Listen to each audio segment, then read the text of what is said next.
Bonjour les amis, nous sommes toujours dans la première partie ou le premier chapitre du cours de sémiotique, mais on va aborder maintenant la question de la connaissance. Connaître, c'est identifier un phénomène quelconque, que ce soit de la physis ou de la sémiosis. Nous avons dit que les éléments de la physis ou les phénomènes de la physis est régi par les lois déterministes telles que, par exemple, les séismes, le tsunami, la mort, la vie, etc. Alors que les éléments de la sémiosis, ils englobent tout ce qui est de la culture, tout ce qui est culturel, par exemple la langue, la religion, la manière de se vêtir, la manière de manger, la manière de se marier. Évidemment, cela est propre à une société déterminée à un moment donné de son histoire. Nous avons dit que les éléments de la physique sont identifiés par la quantité et la mesure, alors que les éléments de la sémiosis sont identifiés par les qualités et les traits pertinents de chaque phénomène. Donc, l'interprétation que fait l'interprète qui est un élément de la sémiosis est un processus d'identification. Il identifie les choses afin d'arriver au savoir. Ainsi, on dit que le savoir est le résultat de ce processus d'identification. Ensuite, on va aborder la question relative aux aspects de l'identification des sciences humaines. On aborde un élément des sciences humaines quelconque par deux choses. L'identification, c'est la première des choses, c'est la reconnaissance de l'objet du signe par des traits pertinents, non pas dans l'absolu, mais dans un champ de validité bien déterminé, relatif à une société précise et à un moment donné de son histoire. Par exemple, on identifie un joueur musulman lors d'un match lorsqu'il prosterne ou lorsqu'il lève ses mains vers le ciel pour prier Dieu. Le deuxième aspect, c'est la vérité. C'est le fait de vérifier est-ce que les traits pertinents s'appliquent vraiment à l'objet du signe. Autrement dit, c'est la correspondance entre le signe et l'objet du signe.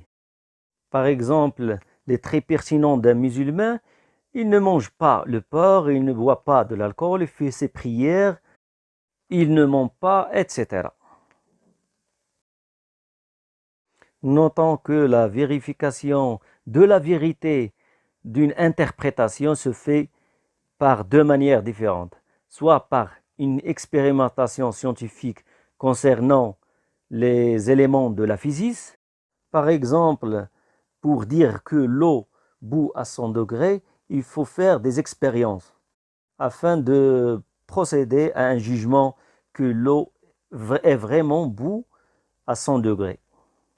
Alors que pour les sciences de la sémiosis, on procède à l'observation directe.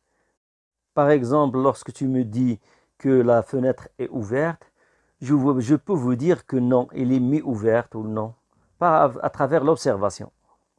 Ainsi, la vérification, c'est le fait de vérifier l'adéquation entre le signe, qui est un discours, et l'objet du signe, qui est l'état des choses.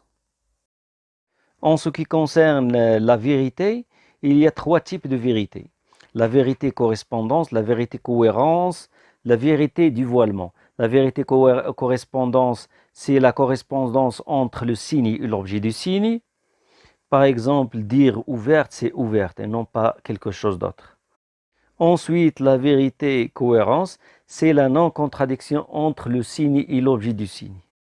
Par exemple, pour les chrétiens, disent que Jésus, alayhi salam, il est mort et vivant à la fois. Et cela est une contradiction. Enfin, la vérité dévoilement, c'est lorsque le signe renvoie à plusieurs objets du signe.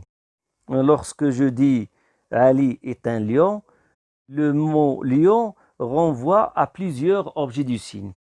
Soit le lion qui est un animal sauvage qui vit dans la forêt, ou je fais référence à la force ou le courage du lion lui-même. Alors, c'est le signe lion renvoie à plusieurs objets du signe. L'objet du signe recherché, c'est celui qui est caché. C'est la force ou le courage du lion, et non pas le lion lui-même.